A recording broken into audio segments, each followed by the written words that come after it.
Hey everyone, welcome back to my channel Crypto University। এই ভিডিওতে আমি আপনাদের সাথে কথা বলবো এমন একটা স্ট্র্যাটেজি নিয়ে বা এমন একটা স্ট্র্যাটেজি শেয়ার করব যেটা ইউজ করে আপনি এখানে ক্রিপ্টো মার্কেট থেকে ভালো পরিমাণ প্রফিট করতে পারবেন। সাথে সাথে আপনি যখন কোনো ট্রেড নেবেন তখন আপনি এখানে সতর্ক থাকবেন বা এই ভুলটা আপনি করবেন না, কারণ ম্যাক্সিমাম ক্ষেত্রেই আমরা এই ভুলটা করি। স্পেশালি এটা টেকনিক্যাল অ্যানালাইসিসের মধ্যে হয়ে থাকে, আর যারা শর্ট টার্মে ট্রেডিং করে তাদের জন্য এরকম হয়ে থাকে আর কি। তো এই ভুলটা আপনি যদি করেন, যতই আপনি টেকনিক্যাল অ্যানালাইসিসের মধ্যে এক্সপার্ট হন না কেন, আপনি এখানে প্রফিট করতে পারবেন না বা লং টার্মে এখানে টিকে থাকতে পারবেন না। সো এই ভিডিওতে কথা বলবো এই স্ট্র্যাটেজিটা নিয়ে। বাট ভিডিও শুরু করার আগে আপনি যদি আমাদের চ্যানেলে ফার্স্ট টাইম হয়ে থাকেন, আমাদের চ্যানেলটিকে সাবস্ক্রাইব করে দিবেন এবং আমাদের টেলিগ্রাম চ্যানেলের মধ্যে জয়েন হয়ে নেবেন। ডিসক্রিপশনে লিঙ্ক দেওয়া আছে, এখানে বিভিন্ন ডেটা আপনাদের সাথে শেয়ার করা হয়ে থাকে, নতুন নতুন প্রজেক্ট শেয়ার করা হয়ে থাকে। তো আমি সবাইকে রিকমেন্ড করব আমাদের টেলিগ্রাম চ্যানেলে জয়েন হয়ে থাকার জন্য। ক্রিপ্টো রিলেটেড বিভিন্ন আপডেট আপনি এখানে পাবেন বা বিভিন্ন ইনফরমেশন আপনি এখানে পাবেন। নাও এখানে বিষয়টা আজকে আমার মাথায় আসলো, আমি একটা ট্রেড নিয়েছিলাম আজকে। বাইন্যান্সের মধ্যে একটা কয়েন লঞ্চ হয়েছে যেটার নাম হলো লিস্টা বা লিস্টা দাও। এই কয়েনটা লঞ্চ হওয়ার আগে আমি একটা জিনিস খেয়াল করতেছিলাম, সেটা হলো প্যানকেক সোয়াপে তাদের আইএফও এসেছিল এবং লিস্টা দাও এর এই আইএফওটার কারণে প্রচুর মানুষ কেক এখানে বাই করেছিল, কেক টোকেন এখানে বাই করেছিল। তো আমি যদি এই কেক টোকেনটা দেখি তাহলে এখানে দেখতে পাচ্ছেন সাডেনলি এই কেক টোকেনের প্রাইসটা এখানে বেড়েছিল। দেখতে পাচ্ছেন এটা $2.25 থেকে এটা চলে গিয়েছিল প্রায় $2.40 পর্যন্ত। নাও আমি এখানে দেখতেছিলাম যখনই এই আইএফওটা শেষ হবে বা মানুষের কেক আনলক হবে, তখন মার্কেটের মধ্যে একটা সেলিং প্রেসার আসবে বা তখন অনেক মানুষ এখানে সেল করবে। সো আমি এখানে যেটা করতে পারি সেটা হলো শর্ট করে এখানে প্রফিট করতে পারি। এবং আমি এখানে এই কয়েনটার মধ্যে শর্ট করার আগে আনকনসিয়াসলি আমি এখানে বিটিসির পজিশন দেখতেছিলাম এবং দেন আমি এখানে লাইভ ট্রেডটা দেখতেছিলাম। নর্মালি আমি খুব একটা দেখি না, কারণ হলো ট্রেড আপনি যত দেখবেন তত আপনার মাথা হ্যাং হয়ে যাবে। এরকম ট্রেডিং করতে গেলে খুবই স্ট্রেসফুল লাগে, এই জন্য আমি খুব একটা পজিশন দেখি না। জাস্ট এখানে পজিশন ওপেন করা, এখান থেকে টার্গেট সিলেক্ট করে রাখি এবং এখানে জাস্ট স্টপ লস অ্যাড করে রাখি। নাও আমি এখানে যেটা দেখতেছিলাম সেটা হলো বিটিসি এখানে একটু আপ যাচ্ছে এবং কেকও এখানে একটু আপ যাচ্ছে, বিটিসি একটু ডাউন দিতেছে, কেকও এখানে একটু ডাউন দিতেছে। এবং আমি এখানে আপনাদের সাথে যে বিষয়টা বলতে যাচ্ছি সেটা হলো এইখানে ক্রিপ্টো মার্কেটের মধ্যে যদি কোনো একটা কয়েনের মধ্যে আপনি ট্রেড করেন, অনেকেই দেখা যায় কোনো একটা পজিশন ওপেন করার আগে বিটিসির কন্ডিশন মানুষ চেক করে না, কিন্তু এটা কিন্তু খুবই ইম্পর্টেন্ট। বিটিসি যদি আপে যায় তাহলে প্যাটার্নটা নিচের দিকে ব্রেকআউট করলেও এখানে আপে যাবে, বিটিসি যদি ডাউনে যায় প্যাটার্নটা এখানে উপরের দিকে ব্রেকআউট করলেও ডাউনে যাওয়া শুরু করবে। যেমন আমি এখানে আপনাদের ওভারঅল এই ট্রেডের ফুল বিষয়টা যদি আপনাদেরকে এক্সপ্লেইন করি, ট্রেডটা নিয়েছিলাম একটা ফান্ডামেন্টাল কারণে, যেটা হলো এখানে যেহেতু এই আইএফওটা ফিনিশ হবে এবং এটার পরে মার্কেটের মধ্যে একটু ভালো পরিমাণ সেল হবে। কেক টোকেন যাদের কাছে আছে তারা এখানে সেল করবে, যারা যারা আইএফওতে পার্টিসিপেট করেছে। এটা কিন্তু নর্মালি অন্যান্য যে আইএফও গুলো আছে ওইগুলোর মধ্যে তুলনামূলকভাবে একটু কম হয়, বাট যেহেতু এটা বাইন্যান্সে লিস্ট হতে যাচ্ছে বড় প্রজেক্ট, এই জন্য এটার মধ্যে এই পাম্পটা একটু বেশি হয়েছে। যদিও এখানে তেমন বেশি একটা পাম্প হয় নাই, বাট ওভারঅল 10% মতো এখানে পাম্প করেছে। সো এই জন্য আমি এখান থেকে শর্ট পজিশন নিয়েছি।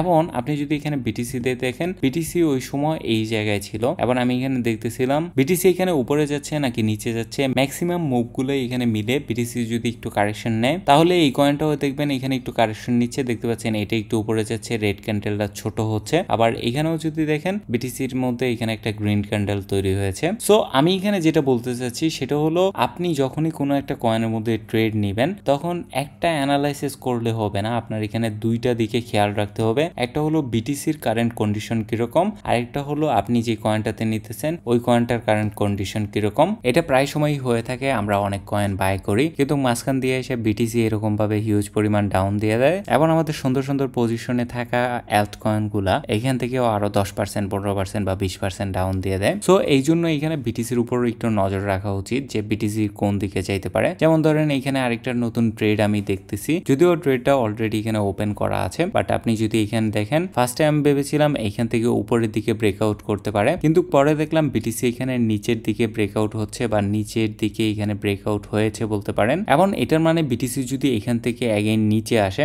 বিটিসির মধ্যে যদি আপনি একটু বড় টাইম ফ্রেমের মধ্যে দেখি আমরা, তাহলে এখানে দেখতে পারবেন একটা ফলিং ওয়েজ তৈরি হচ্ছে এবং বিটিসির প্রাইসটা এখান থেকে অ্যাগেইন নিচে এই এরিয়াটাতে টাচ করতে পারে। সো তার মানে কি দাঁড়াচ্ছে, কেক কয়েনও এখান থেকে নিচে আসবে বা এখান থেকে নিচে ব্রেকআউট করবে। আমার প্রিভিয়াস ট্রেডটার মধ্যে এখানে ওই বিষয়টা ছিল, সেটা হলো বর্তমানে একটা ফান্ডামেন্টাল মিসিং আছে। ফান্ডামেন্টালি এখানে তেমন কোনো সেলিং প্রেসার নাই, কারণ সেলিং প্রেসার যা ছিল তা এখান থেকে অলরেডি শেষ হয়ে গেছে। তারপরেও কিছু সেলিং প্রেসার আছে, কিন্তু আপনি যদি এই তিনটা দিকেই খেয়াল করেন যে আপনি যে কয়েনটার মধ্যে ট্রেড নিতেছেন এই কয়েনটার পজিশন যদি আপনাকে বলে যে এখান থেকে নিচে ব্রেকআউট করলে নিচে যাবে, তারপরে এই কয়েনটার মধ্যে যদি ফান্ডামেন্টালি কোনো কারণ থাকে, ধরেন কয়েনটার নতুন টোকেন আনলক আসতেছে বা এমন একটা ইভেন্টের কারণে কয়েন এখান থেকে উপরের দিকে ব্রেকআউট করবে, এবং দেন আপনি এখানে বিটিসির এখানে গেলেন, বিটিসিও দেখলেন যে এখান থেকে নিচে থেকে বিটিসি বাউন্স ব্যাক করতেছে, তার মানে বিটিসি যদি এখানে উপরের দিকে যায় তাহলে আপনার এই ট্রেডটা 90% বা 95% সম্ভাবনা থাকবে যে আপনি এখান থেকে ভালো প্রফিট করবেন বা ওভারঅল এই কয়েনটা থেকে আপনি এখানে ভালো একটা প্রফিট নিতে পারবেন। সেম ধরতে পারেন এখানে জিকে টোকেনের মধ্যে,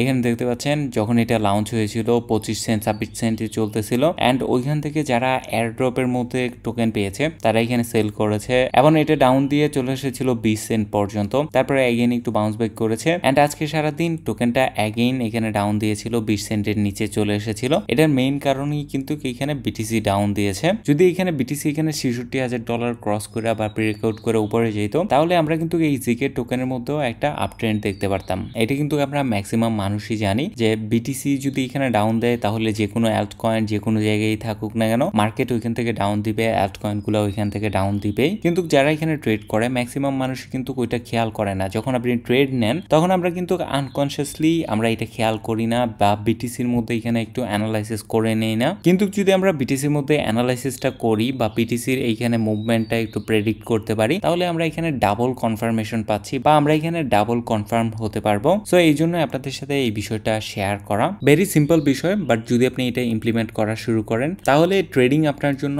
আরো ইজি হয়ে যাবে বা ট্রেডিং থেকে আপনি আরো বেশি প্রফিট করতে পারবেন রেগুলারলি। সো আই হোপ আপনাদের কাছে টপিকটা ভালো লেগেছে। নেক্সট আপনি কোন টপিক নিয়ে ভিডিও দেখতে চান আমাদেরকে কমেন্ট করে জানাতে পারেন, এবং যদি আপনার কাছে ইনফরমেশনটি ভালো লাগে তাহলে আমাদের চ্যানেলটিকে সাবস্ক্রাইব করে দিতে পারেন এবং আমাদের টেলিগ্রাম চ্যানেলের মধ্যে জয়েন হয়ে নিতে পারেন এই ধরনের আপডেট অ্যান্ড ইনফরমেশন রেগুলারলি পাওয়ার জন্য।